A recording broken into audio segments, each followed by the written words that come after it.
Eu cumprimento a todos com a paz do Senhor, amém? Bom dia a todos. Eu quero convidar vocês a abrir as suas Bíblias no livro de 1 Tessalonicenses.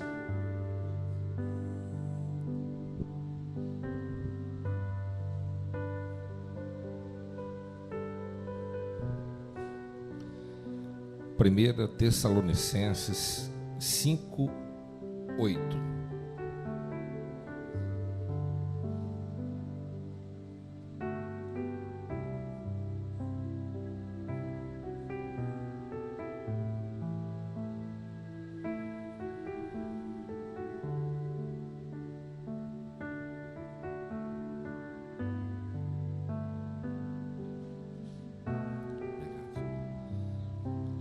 Primeira Tessalonicenses, capítulo 5, versículo 8.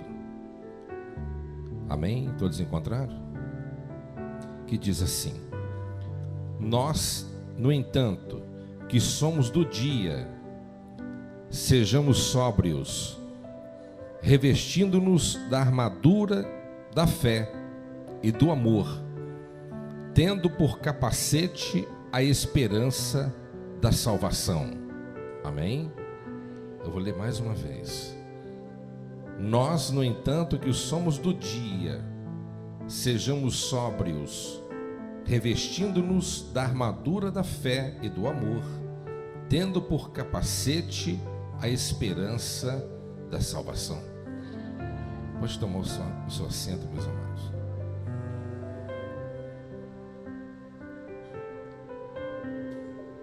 O apóstolo Paulo, ele diz: nós, no entanto, que somos do dia. O que ele está querendo dizer aqui? Do dia daqueles que foram iluminados, as suas mentes foram abertas, que enxergam o mundo espiritual. É uma graça dada por Deus, por aqueles que Deus lhe chamou. Eu quero falar sobre o capacete do cristão. Eu quero ser um pouco mais didático aqui nesta manhã. Como vocês já sabem, a mensagem pela manhã é um pouco mais doutrinária. E eu quero levar os irmãos a entenderem um pouco daquilo que o apóstolo Paulo está transmitindo aqui para a igreja de Tessalônica. Em primeiro lugar, nós precisamos de lembrarmos que cada cristão, cada um de nós que somos cristãos, nós somos um soldado. Amém? Você tem consciência que você é um soldado de Cristo? Se você não tem, você deveria. Amém? Somos um soldado de Cristo. Se não fossem soldados, nós não precisaríamos de usarmos a armadura, correto? Amém? Então, no entanto, o apóstolo Paulo, ele disse: tendo por capacete a esperança. Então aqui ele fala sobre um utensílio, uma parte da armadura. Amém? Então, meus irmãos, você não é um soldado que está em sua barraca ou na sua casa. É um soldado que está na terra do seu inimigo. Amém? E o mundo jaz no maligno. Então aqui, neste mundo, nessa terra, é a terra do adversário. E nós estamos aqui como soldados, preparados para a guerra.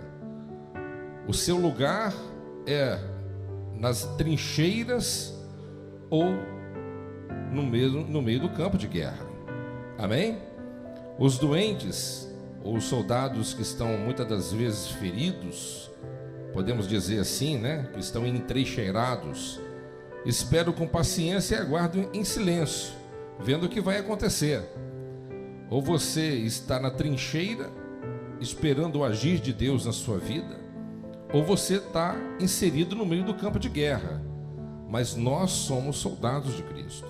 É isso que nós precisamos de entender aqui nessa manhã. Nós temos que lutar também com o nosso adversário, e nós temos que entender uma posição muito importante.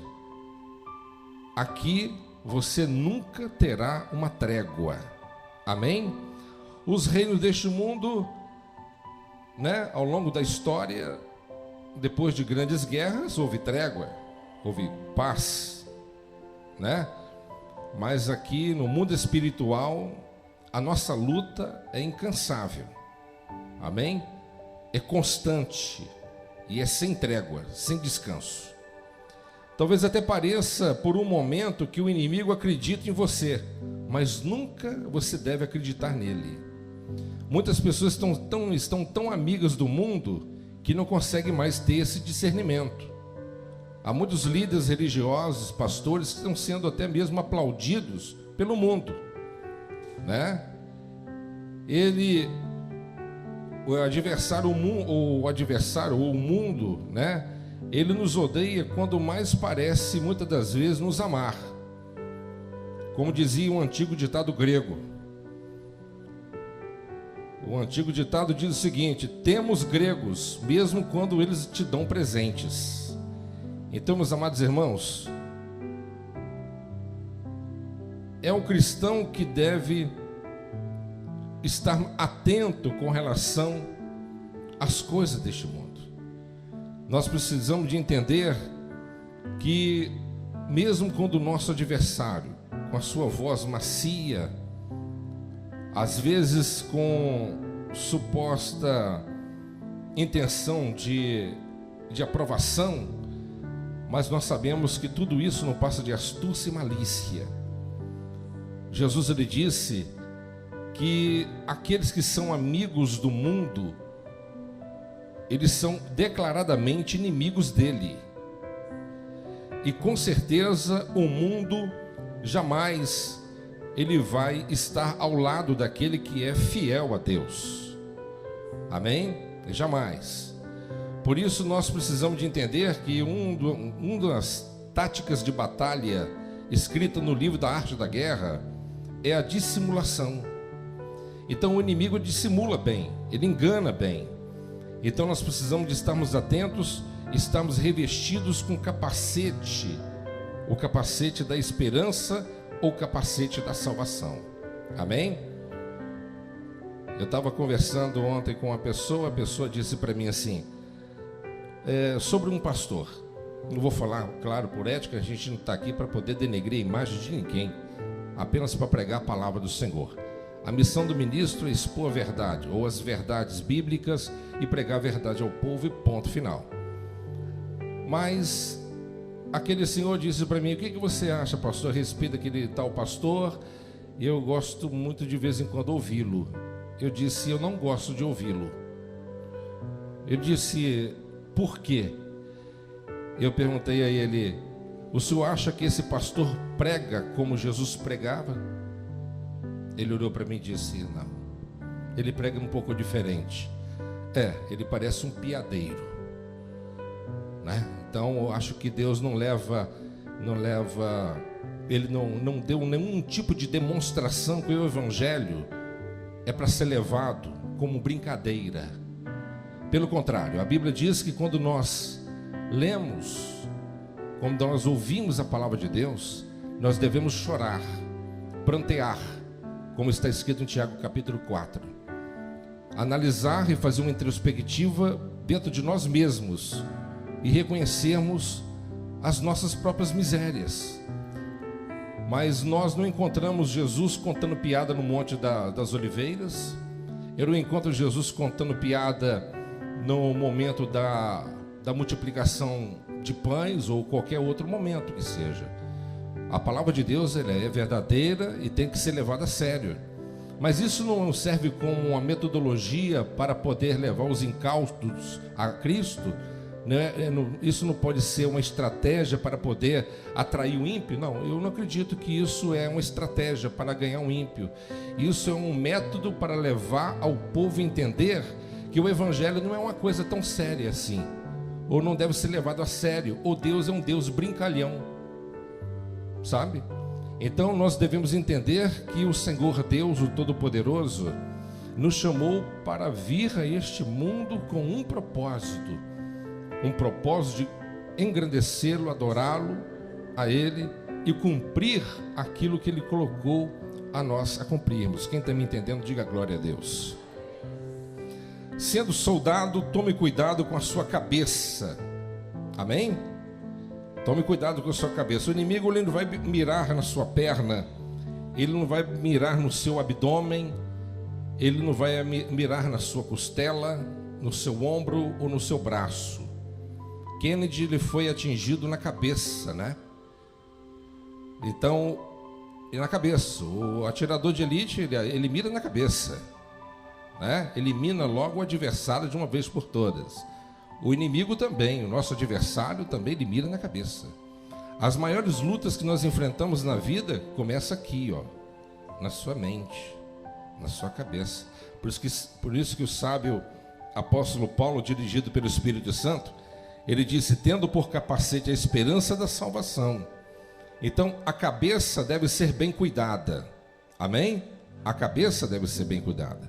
Precisamos de um bom coração acrescido, mas que ele venha junto com uma cabeça bem cuidada. Amém?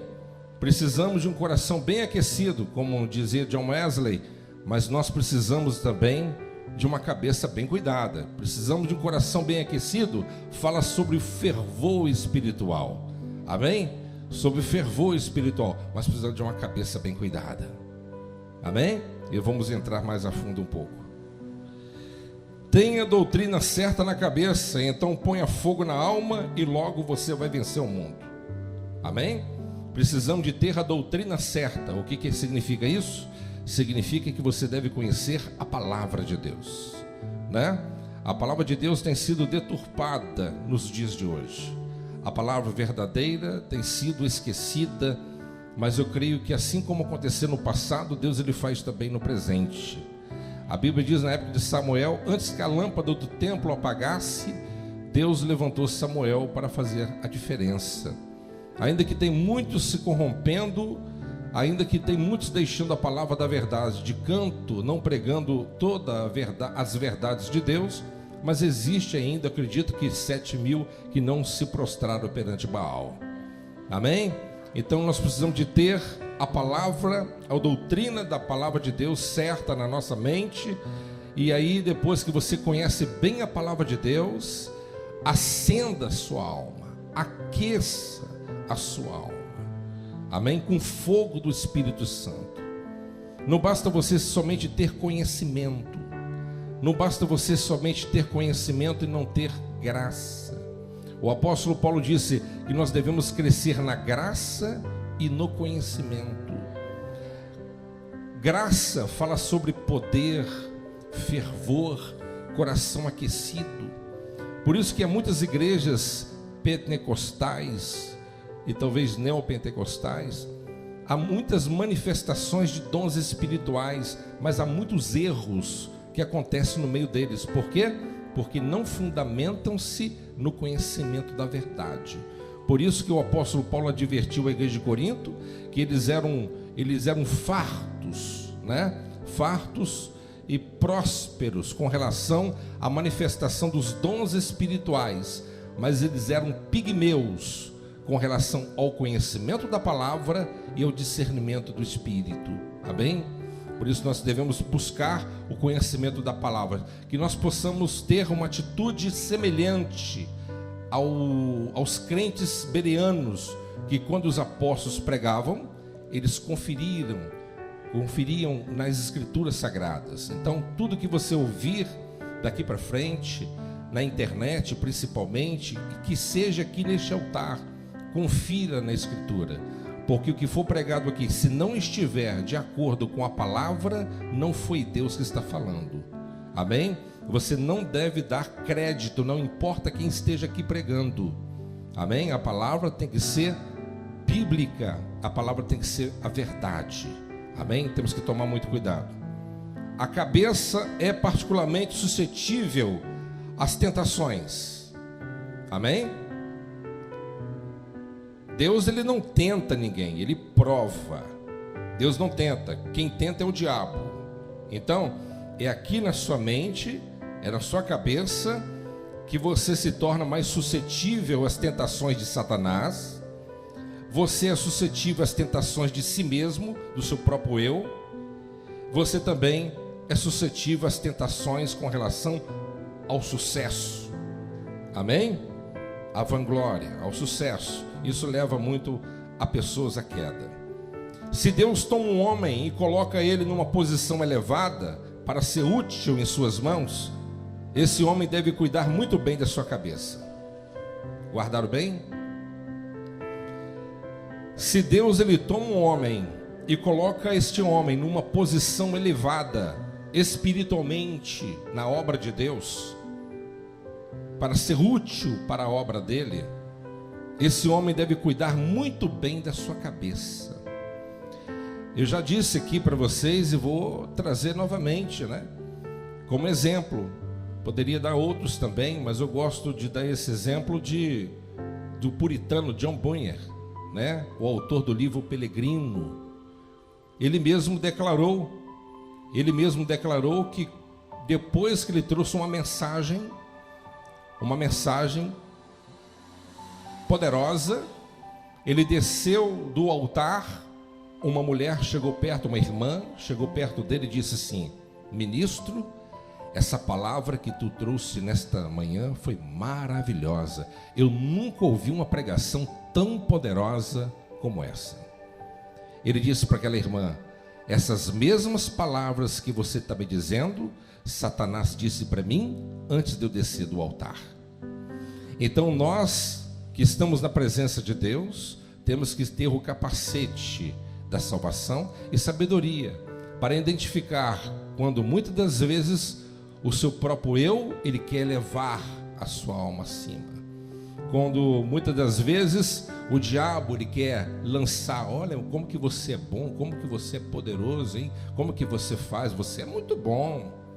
Isso vai levando, porque o orgulho precede a queda. Amém? E o que levou à queda de Satanás foi justamente o orgulho. Amém? A altivez, o orgulho, a soberba.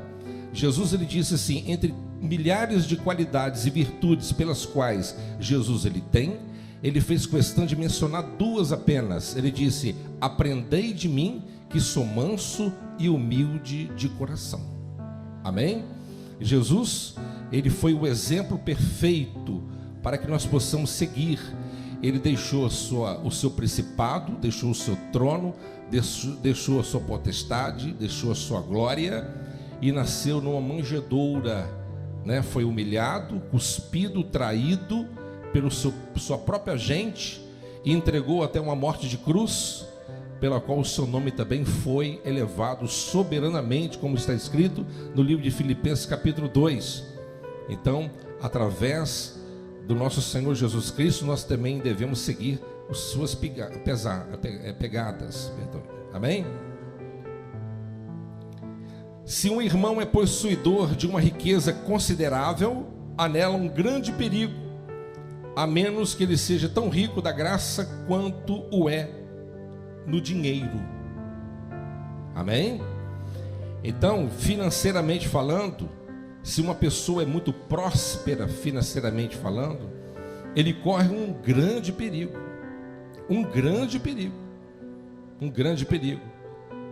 de achar que ele é melhor que as outras pessoas, que ele tem dons melhores, que ele é uma pessoa mais agraciada por Deus do que outros, ou querer se ensorbebecer em cima dos outros mais humildes. É um perigo. Podemos dar vários tipos de exemplos, creio que não há necessidade, mas não há problema nenhum a pessoa ser uma pessoa endinheirada ou possuir bens, a partir do momento que você seja tão rico quanto os seus próprios bens materiais, rico espiritualmente.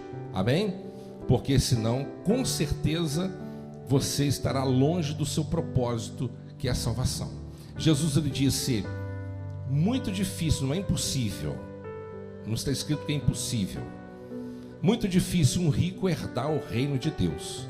É mais fácil um camelo entrar pelo buraco de uma agulha do que um rico entrar no reino de Deus. Se você for no lado literal, é impossível, porque literalmente você vai imaginar uma agulha de crochê ou até mesmo uma agulha para costurar uma roupa fina como essa. Então é impossível. Então Jesus está falando de uma agulha que era o nome de uma porta estreita lá no templo de Jerusalém, porque todo sábado, o sabá, é o dia da santificação. O povo não poderia trabalhar, não poderia andar mais do que 1 quilômetro e etc. Então a porta principal, as portas eram fechadas e apenas aquela porta estreita chamada agulha era aberta para a tramitação de seres humanos. Mas havia aqueles que vinham em caravanas que queriam às vezes forçar a barra e entrar na cidade. Então eles tinham que tirar toda a ornamentária do camelo, tirar todo aquele aparato e empurrar ele, sabe? Porque a porta era apertada, então tinha que empurrar o animal, um puxando pela frente, o outro empurrando daqui e dali, para ele esfregando naquela parede até atravessar. Então é difícil. Então, quanto mais bens, mais riqueza que a pessoa tem, mais tentações certamente também o terá. Amém? Então não há problema nenhum você ter, mas você não pode ser possuído por aquilo que tem. George Whitefield, que foi um dos maiores avivalistas de praças públicas na história da Grande Reforma, ou pós-reforma, depois de 1714 aproximadamente, amigo pessoal de John Wesley, até mesmo de Jonathan Edwards. Ele mesmo declarou em um dos seus escritos, em um certo culto, um jovem chegou com um bilhete, e ele pediu ao ministro George Whitefield, dizendo o seguinte: ministro, eu queria por gentileza pedir oração ao ministro e toda a igreja por mim, porque eu recebi uma grande herança e temo a minha alma por isso. E ali aquele ministro disse: este jovem teve uma grande percepção espiritual e merece com certeza a atenção de toda a igreja para orar por ele. Então aquele jovem tinha recebido uma herança muito grande e tinha medo que aquela herança fosse, o pivô do afastamento ou esfriamento espiritual da presença do Senhor. Então temos que tomar cuidado. Vamos lá. Se um homem tem boa reputação, precisará ter a cabeça bem protegida, pois o pequeno elogio, ainda que venha de tolos, talvez seja demasiado para outro tolo. Amém? Toda vez que você aplaude um pregador, eu sei que muitos não fazem com esse propósito. Quando você aplaude um pregador, geralmente, eu prefiro acreditar sim, que você está aplaudindo a palavra que está sendo ministrada. Mas indiretamente, você lança muitas tentações no coração daquele que está pregando. Amém? Isso é um perigo muito grande, O único que tem que ser honrado e exaltado tem que ser o Senhor dos Exércitos, porque um homem nada é. Eu não sou e ninguém é. A palavra não é minha, a unção não é minha, a graça não é minha, tudo vem de Deus, tudo provém dele. Amém? Então nós temos que tomar muito cuidado, porque muitas das vezes um elogio pode levar um homem a um orgulho, e muitas das vezes o orgulho ele é tão sorrateiro que é possível que certas pessoas se orgulhem da sua própria humildade. Eu já vi pessoas falar assim: mas eu sou tão humilde. Eu sou tão humilde. E humildade, claro que você já sabe disso. Humildade não é a pessoa não ser recheadas de bens materiais. Muitas das vezes tem pessoas que não têm bens materiais assim, mas são orgulhosas, Como já disse aqui, eu estou dizendo sobre o orgulho com relação à exaltação no coração. Então temos que tomar muito cuidado. Amém? Temos que tomar muito cuidado para nós não sermos máquinas de destruição para a vida de outros, ou ferramenta para tentar outra pessoa. Amém? Honra tem que ser dada ao Senhor dos Exércitos. Amém? Então, eu já vi a declaração de muitos evangelistas, os mais famosos do mundo. Já ouvi todos os pregadores, desde a era apostólica, os pais da igreja, pós-reforma, antes da reforma, já li, tem um livro de todos eles. Mas eu digo para os irmãos o seguinte, que isso aqui é um ponto em comum que nós devemos sempre observarmos. Devemos sempre observar. Porque o elogio, né? O elogio, ele pode levar a pessoa a se orgulhar acima daquilo que realmente ele deveria ou não deveria nunca imaginar. Amém? Temos que tomar cuidado. Aqueles homens do passado, eles eram muito criteriosos a isso. Amém? E nós temos que copiá-los. Eles não aceitavam em hipótese alguma aplausos, não aceitavam nenhum tipo de elogio, não aceitavam nenhum tipo de coisa semelhante a essa. Então tome cuidado e tema o seu próprio eu. Às vezes não tem ninguém para falar para você: poxa, você é uma pessoa intenta, uma pessoa tão bondosa, caridosa, prega muito, profetiza muito. Talvez não vai levantar uma pessoa tão declaradamente para falar para você dessa forma, mas talvez o seu próprio eu fale: poxa, eu preguei bem hoje. Poxa, Deus me usou pra caramba hoje. O próprio eu. Se eu não estiver no culto, a igreja, ó. Então, os maiores evangelistas, eles caíram por causa do orgulho. Um dos maiores evangelistas na década de 80, ele foi para a lona, um dos maiores pregadores do mundo, assistido no mundo inteiro, Jim Swaggart. E graças a Deus se levantou espiritualmente, prega, assisto ele de vez em quando, prega ainda, né? Glória a Deus que ele se levantou. Mas há quem diga que uma das cruzadas que ele estava realizando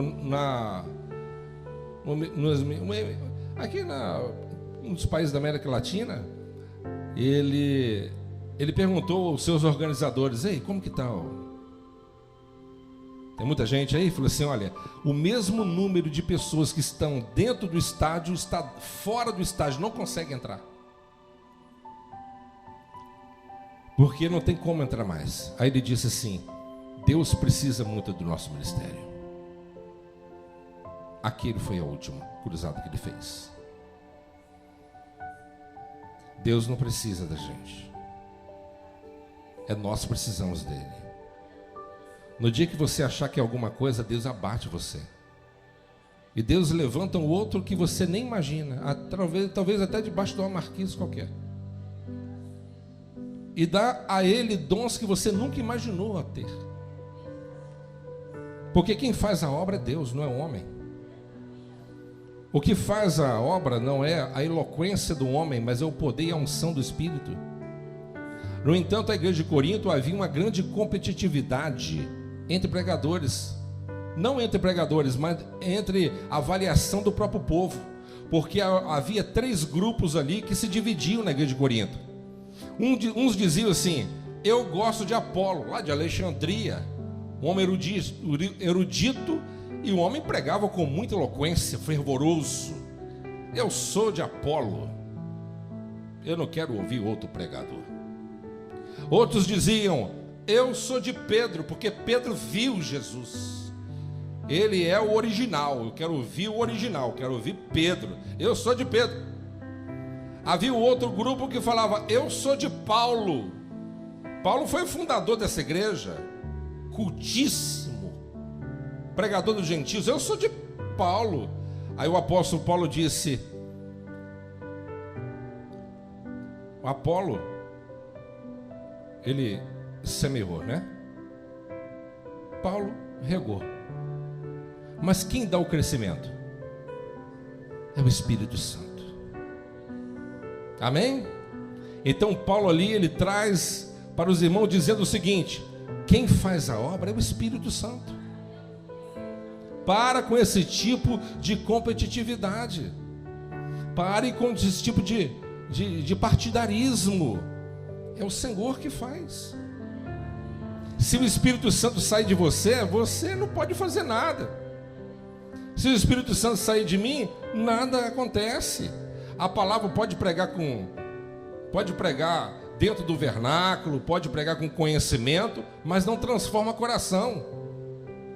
Amém, pessoal? Não transforma corações. Por isso que nós devemos tomar cuidado com isso. Se um homem pode resistir a um elogio, quem disse isso foi Charles Spurgeon. Se um homem pode resistir a um elogio, pode resistir qualquer coisa. Já pensou? Quem disse isso foi o príncipe dos pregadores, Charles Spurgeon. O homem que pode resistir a um elogio, ele pode resistir qualquer coisa. Muito forte. Porque às vezes você resiste visivelmente ou verbalmente. Poxa, Deus te usou, hein? Que isso, foi a glória de Deus, irmão. Mas lá dentro você, ó, aleluia. Louvado seja Deus. Bendito seja o nome do Senhor. Batendo no peito como o fariseu. Toma cuidado. Amém? Tomar cuidado. Se um homem pode resistir a um elogio, ele pode resistir a qualquer coisa. Amém? E às vezes você se pergunta assim: eu não sei por que Deus não me usa ainda. Você está preparado? Está preparado para resistir? Está preparado para poder colocar o capacete da salvação? O capacete da humildade? Está preparado para engrandecer e glorificar a Deus em tudo? 7:28 de Lucas diz assim: das madres das mulheres nunca houve profeta maior do que João Batista, e aquele que quiser ser maior do que ele, seja maior do que ele aqui. Por quê? Porque existem motivos, e um deles, eu acredito, que é pela humildade. Pessoas chegaram, os discípulos de João chegaram falando assim: João, os seus discípulos estão te abandonando, estão seguindo Jesus o Nazareno. Se fosse outro carnal, estou perdendo a popularidade.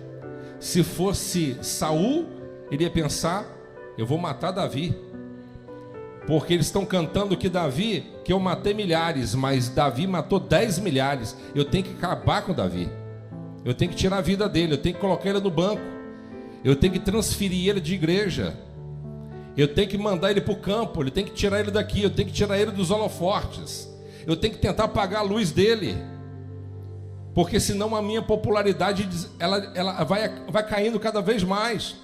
Mas o que João lhe disse?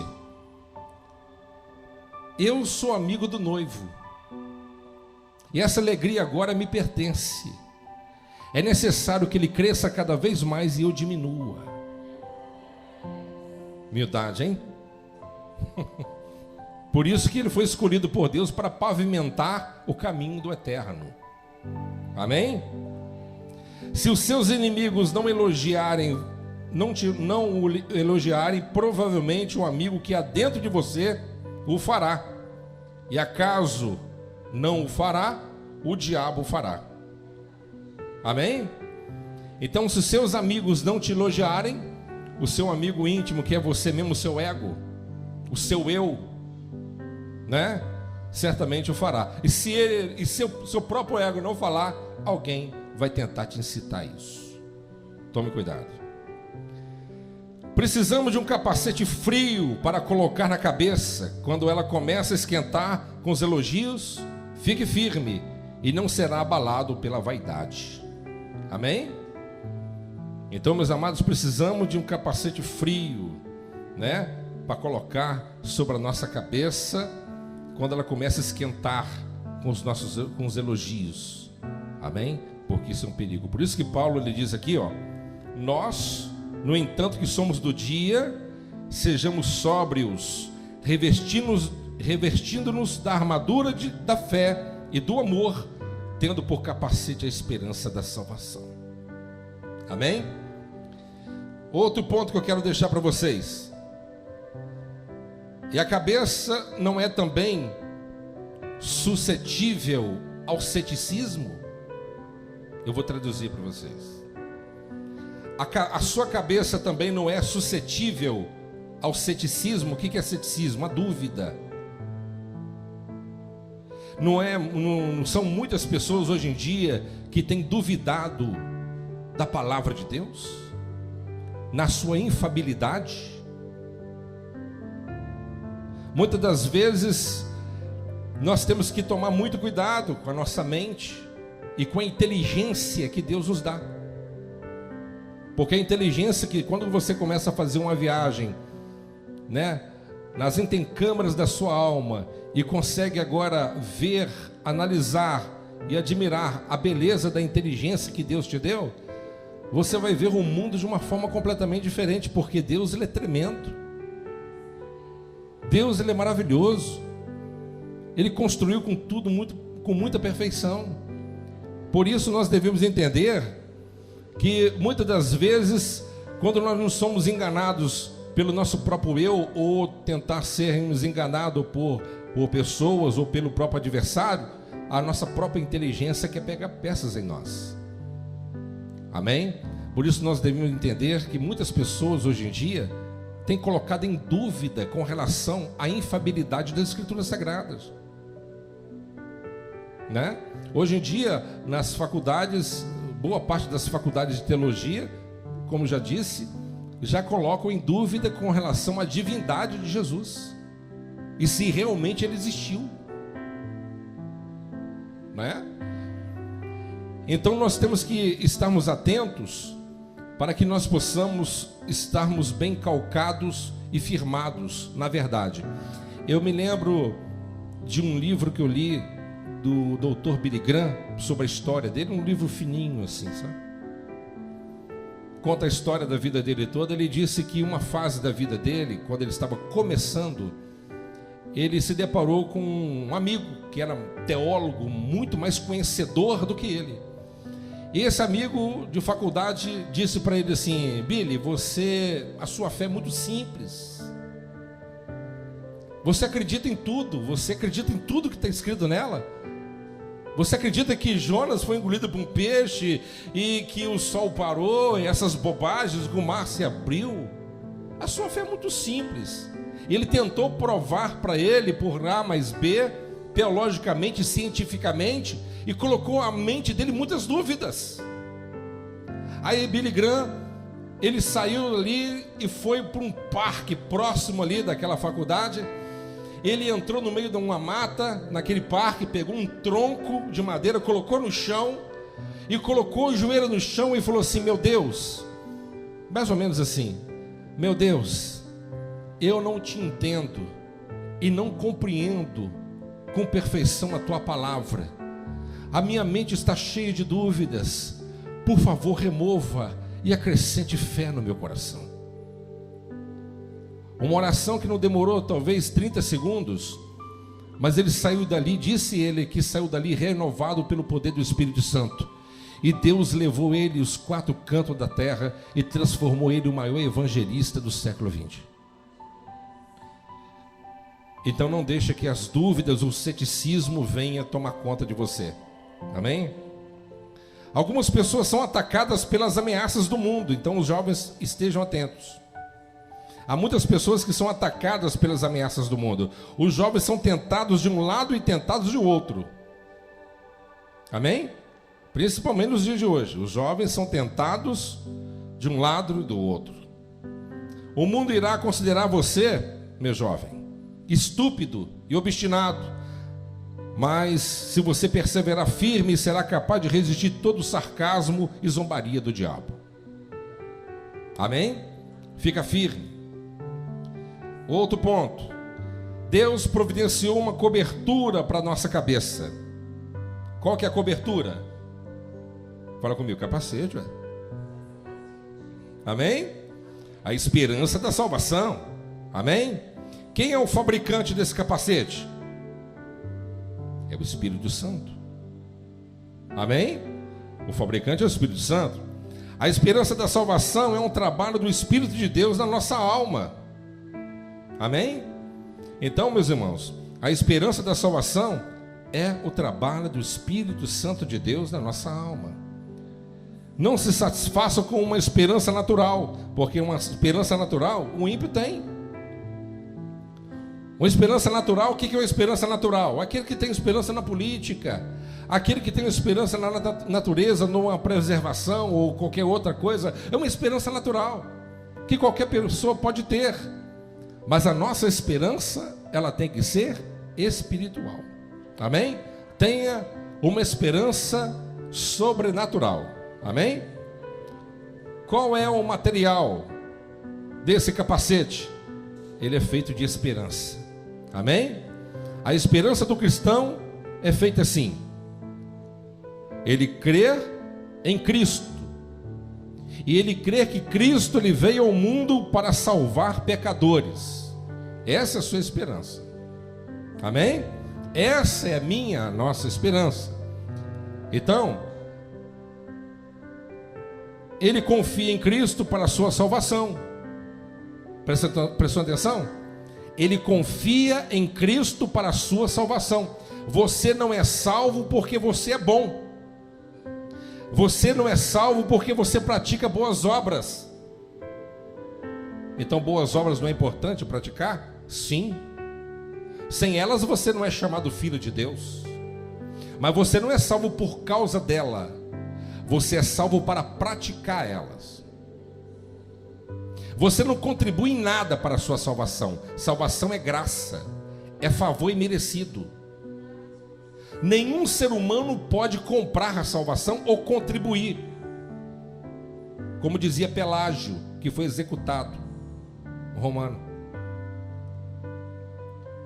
Foi questionado e foi executado. Pelágio, ele dizia que todo homem pode ser salvo por conta própria. E cada um tem o seu livre-arbítrio de aceitar a Cristo ou não aceitar, ou servi-lo ou abandonar. Ele pode ir até a Cristo sem que ninguém o pregue, e muitas das vezes sem o próprio Deus o chamar. Isso é um ato voluntário dele. É uma doutrina totalmente deturpada e diabólica. Porque a Bíblia diz: sem Cristo nada podeis fazer. É Deus que nos chama.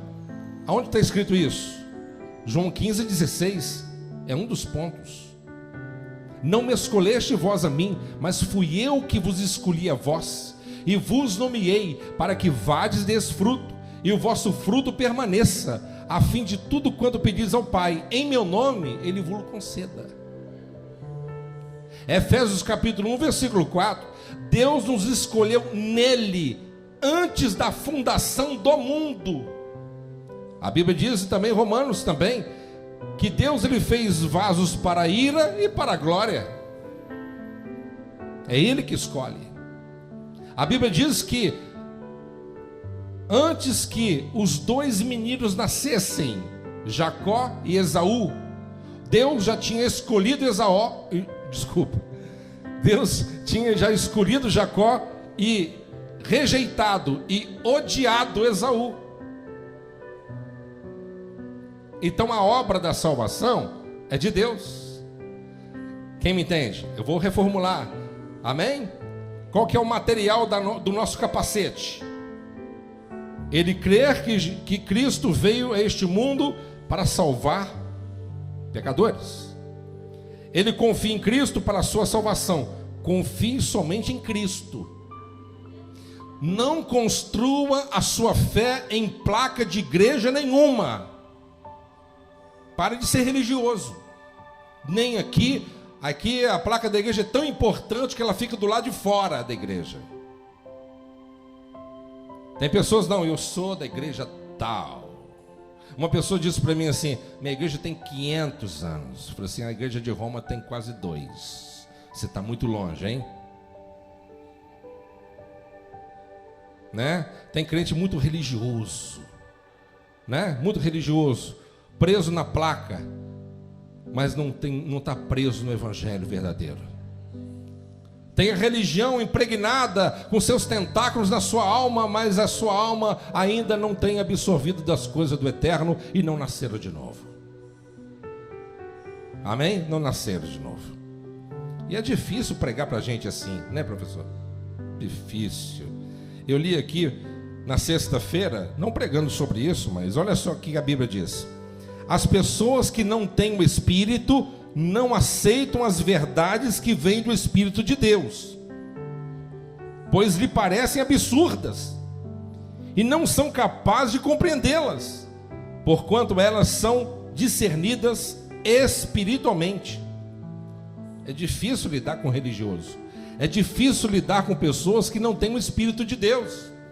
porque as coisas de Deus são discernidas espiritualmente. Amém? Então não construa, não, porque o pastor Marcelo o quê, rapaz? Que pastor fulano, que bispo fulano, que apóstolo, que papa, que ninguém pode fazer nada por você. Pode ser o homem melhor que for, todos pecadores, todos pecadores, todos pecam. Não tem homem bom não, pode fazer fogo descer do céu, peca também. Estão me entendendo? Se você construir a sua fé numa religião, em homem, você está construindo a sua casa num pântano. Não é nem numa banca de areia não, num pântano. Você vai afundar, você vai naufragar. E é por isso que tem muita gente desigrejada, é por isso que tem muita gente cética, é por isso que tem muita gente que não quer saber da fé mais. Por quê? Construir a sua fé em pessoa errada. Tem que construir a sua fé em Jesus. Jesus disse: olhai para mim e sede salvos, ó vós moradores da terra. Ponto. Acabou. Estão me entendendo? Mas o pastor pode decepcionar você, mas Jesus nunca vai te decepcionar. Amém? Então essa que tem que ser a nossa fé. Vamos lá. Ele confia em Cristo para a sua salvação e guarda a sua volta. Você está guardando a volta de Jesus? Você crê que Jesus vai voltar para buscar a sua igreja? Tem aqueles que acreditam que Jesus vai vir buscar a sua igreja no arrebatamento antes da grande tribulação? Amém? Você crê nisso? Eu tomo posse também. Eu acredito que ele vai vir durante a grande tribulação. Isso é um ponto de vista. Cada um tem um seu. Não influencia em nada na salvação. Amém? Você tem que estar tanto preparado para ser arrebatado agora, ou quanto durante a grande tribulação. Isso é um ponto que podemos concordar. Mas nós devemos entender uma coisa: aqueles que estão em Cristo guardam a sua volta. E quando ele irá reinar com ele? Você crê que você vai reinar com Cristo? Então essa é a nossa esperança. Agora eu vou ler tudo. Ele confia em Cristo para a sua salvação e guarda a sua volta, quando irá reinar com ele. Você vai reinar com ele, a Bíblia diz. Então essa é a nossa esperança, esse é o nosso capacete da salvação. Eu disse que eu ia ser um pouco mais devagar hoje, né? Pregação um pouco mais diferente. Vamos lá. Até meio-dia, tá bom hoje? Tô brincando, hein? Senão as donas de casa ficam bravas comigo, tem que fazer almoço ainda. A resistência desse capacete. Amém? Eu quero falar sobre a resistência desse capacete. Vamos lá. Davi parecia arruinado. Ele estava sangrando e todo ferido. Ele pensou que iria morrer. Ele disse... Eu vou ler Salmo 27, 13. Olha só. Eles me fariam desesperar, não for a minha fé perseverante, de que viverei para ver a bondade do Senhor. Então aqui nós podemos observar que Davi declarou o seguinte: ele estava ferido, machucado, fraco, quase morto, mas ele disse: o que me salvou, o que me livrou, foi uma bebida refrescante, que foi a fé. Se não fosse fé, eu tinha sido morto, eu tinha morrido. Amém? Eles me fariam desesperar, não for a minha fé perseverante, de que viverei para ver a bondade do Senhor. Então, qual é a resistência desse capacete? A resistência é a fé. Amém? O capacete tem que ter uma resistência, tem que passar pelo crivo, né, da observância da palavra de Deus. Pastor, esperança. O que significa esperança? Vou tentar sintetizar para você. Uma das traduções, das variantes no hebraico da palavra esperança, nos dá um entendimento, uma certa conotação de pensamento, o pensamento nadador. Ou seja, o que é esperança? é você sempre manter a sua cabeça acima das ondas. Amém? Você está, nadando. As ondas têm que estar sempre acima da sua cabeça. Isso é esperança.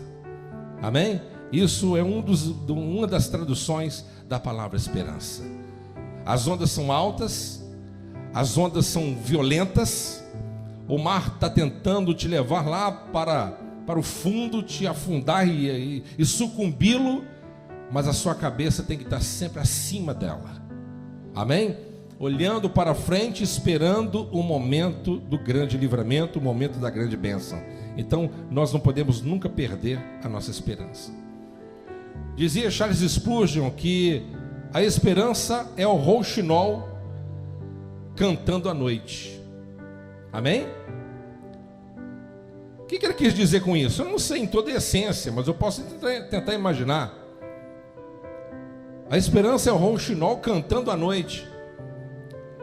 A esperança é que a noite fala de luta, fala sobre vazios, fala sobre dificuldade, fala sobre, muitas das vezes, desesperança, solidão, dificuldades, enfim.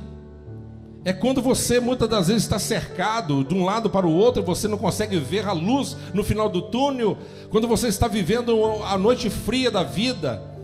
É quando você começa a cantar e louvar e bendizer a Deus, assim como Paulo e Silas, eles fizeram na prisão. Deus, ele mandou Paulo e Silas para Filipos. Ele deve ter pensado: maravilha, a cultura ali me agrada, desembolo muito bem a área linguística ali, uma cidade portuária, promissora. Nós vamos ganhar almas lá pra caramba. E vamos fundar a igreja. E fundou. Mas sabe lá como? Começaram a pregar a palavra e tinha lá uma médium. Havia um demônio naquela cidade que enganava o povo com mediunidade. E manifestava no corpo de uma jovem. E o diabo, para poder tentar dissimular, olha só o orgulho, tentou incitar orgulho no coração de Paulo. A bruxa, a jovem, médio, incorporava demônios e revelava a vida das pessoas. Mas quando via Paulo e Silas passando pela cidade, ela dizia: ei, população de Filipos, atentai-vos que eu vou dizer para vocês. Esses aqui são homens de Deus, hein? Dá ouvidos a eles, para poder tentar enganá-los, dissimulado. O diabo é dissimulado. Se Paulo fosse um tolo qualquer, até o diabo reconhece. Se Paulo fosse um abobalhado, tinha sido enganado pela soberba. Estou sendo exaltado perante Filipos, vou arrebentar nessa cidade. Aconteceu a primeira vez, segunda vez, na terceira vez não aguentou. Ele apontou o dedo e falou: espírito do engano, saia dela. E aquele demônio saiu do corpo da jovem. E na hora que eles foram consultar aquele espírito que falava sobre aquela jovem, ela não revelava mais nada, porque o demônio já tinha saído. Aí as pessoas falaram: isso foi coisa de Paulo e Silas. Depois que eles vieram para cá, acabou. E agora, como que vai fazer os nossos negócios? A nossa cidade é movimentada por viajantes e de várias partes do império que vêm aqui para poder consultar. Agora ninguém vai querer vir aqui. Os nossos negócios vão quebrar, vão falir. Nós vamos cair a nossa rentabilidade. E o que fizeram com Paulo e Silas? Couro neles. Levaram uma costa de varadas em praça pública. E foi lançado na cadeia, na prisão. Mas por volta da meia-noite, noite fria, por volta da meia-noite, o rouxinol começou a cantar. Quem está me entendendo? Eu não sei quem estimulou quem ali, professor, não sei. Eu só sei que um dos dois falou assim: vamos cantar? Ô Paulo, é meia-noite. Não vejo um momento melhor. Não tomei banho e não comi até agora. Minhas costas estão todas dilaceradas, mas a minha alma está cheia do Espírito Santo. Rapaz, estou sentindo a mesma coisa. Então vão, puxa aí. E começaram a cantar.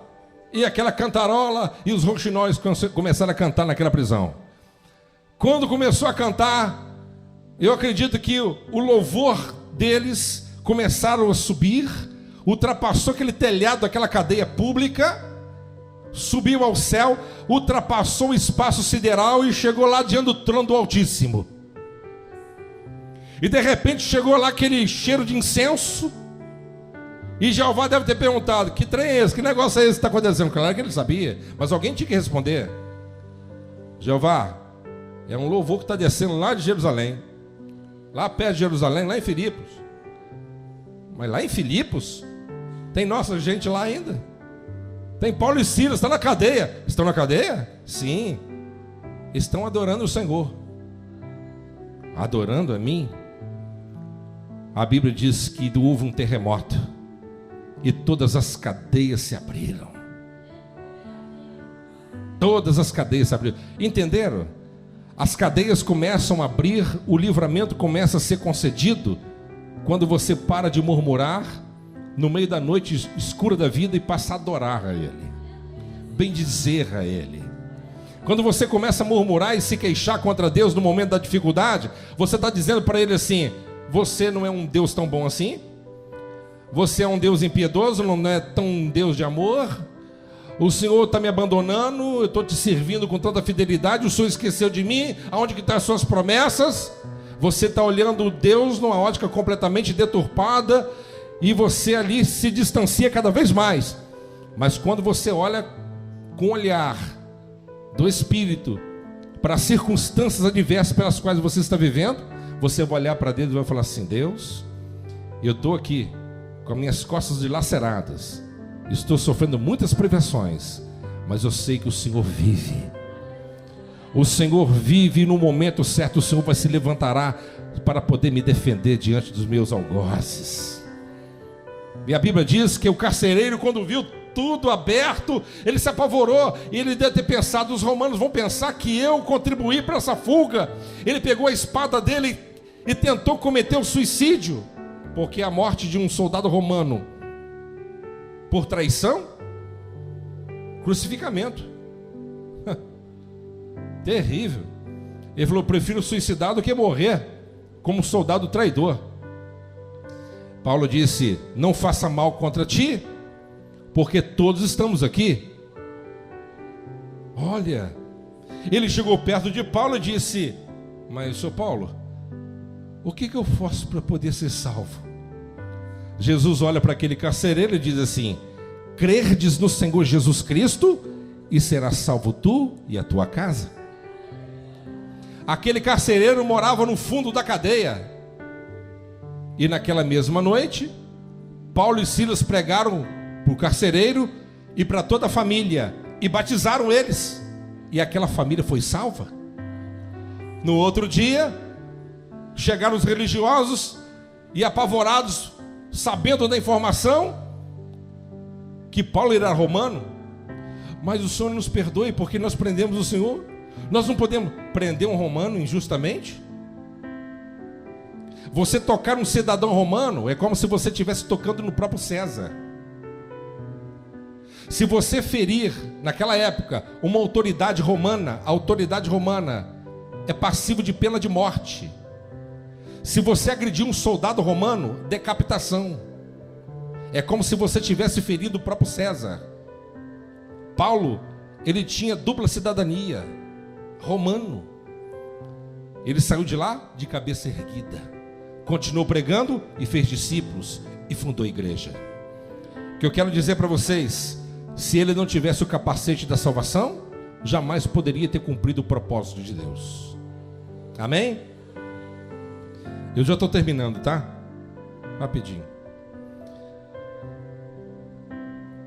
Essa esperança da salvação, meus irmãos, é um capacete que não sai da cabeça. Amém? Lembra dos soldados que foram escolhidos por Deus e separados por Gedeão, os 300? Lembra dos 300 que foram escolhidos? Por que foram escolhidos? Porque não tiraram as suas armaduras. não removeram as suas armaduras. Havia 10.000 soldados. Deus falou assim: é muito soldado, coloca todo mundo para beber água, e quem beber água como um cão, esse será o escolhido. Somente 300 e 9.700 foram descartados. Somente aqueles que manteram as suas armaduras. Aplicando isso para a nossa vida, o cristão que recebe a armadura de Deus para pelejar no mundo que nós estamos inseridos, não pode tirar as suas armaduras. Se você é um escolhido de Deus, você está armado, tem que estar armado dentro da obra do Senhor, fora da obra do Senhor, fazendo a obra do Senhor ou não fazendo. Temos que estar cingidos da ponta dos pés ao alto da cabeça. Esses serão os escolhidos eleitos de Deus. Há muitas pessoas que são crentes dentro da igreja, mas fora da igreja não é. Há muitas pessoas que dentro da igreja é uma bênção, profetizam, pregam, mas lá no trabalho dele canta música do mundo, conta piada, faz coisas obscenas, coisas absurdas e não dão testemunho. Por quê? Porque usam a armadura no lugar e em outro lugar ele é um mundano qualquer. E esses são descartados pelo próprio Deus. Assim como os 300 de Gedeão foram escolhidos para poder ser os instrumentos pelas quais Deus exaltaria o próprio nome dele naquele momento, naquela circunstância, assim Deus exalta o nome do Senhor, o Espírito Santo exalta o nome do Senhor na vida daqueles que são escolhidos, que estão armados para poder pelejar e pleitar a obra de Deus. Compreenderam aí? Davi falou sobre untar um escudo. Davi falou que nós devemos untar o escudo. É como se você passasse sobre o escudo algum óleo, algum aparato para poder facilitar, para que as flechas, os dardos e as lanças lançadas pudessem resvalar com mais facilidade. Então o que isso pode aplicar para nós? Deus unge a esperança do seu povo, Ele lhes dá o óleo da alegria. Amém? Deus, Ele te dá o óleo da alegria, quando muitas das vezes, às vezes nós estamos no meio da batalha, nós somos atacados, somos às vezes atingidos por dados inflamados do inimigo, mas o óleo da alegria nos proporciona a graça, a virtude de nos mantermos de pé, mesmo diante de adversidades contrárias. E para terminar, nós não podemos deixar de dizer que o capacete foi cogitado para estar no lugar de honra, em lugar de honra. Amém? Então o capacete, ele foi escolhido para ser colocado aonde? No lugar de honra, a cabeça. Amém? A esperança do cristão, meus irmãos, é a sua honra. A esperança do cristão é a sua glória. Amém? Aqueles que não possuem um capacete não são soldados de Deus. Ponto final. Então que a minha oração aqui nesta manhã, que todos possam receber da parte de Deus esse capacete.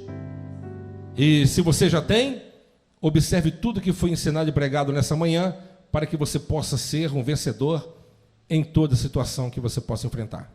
Vamos colocar de pé?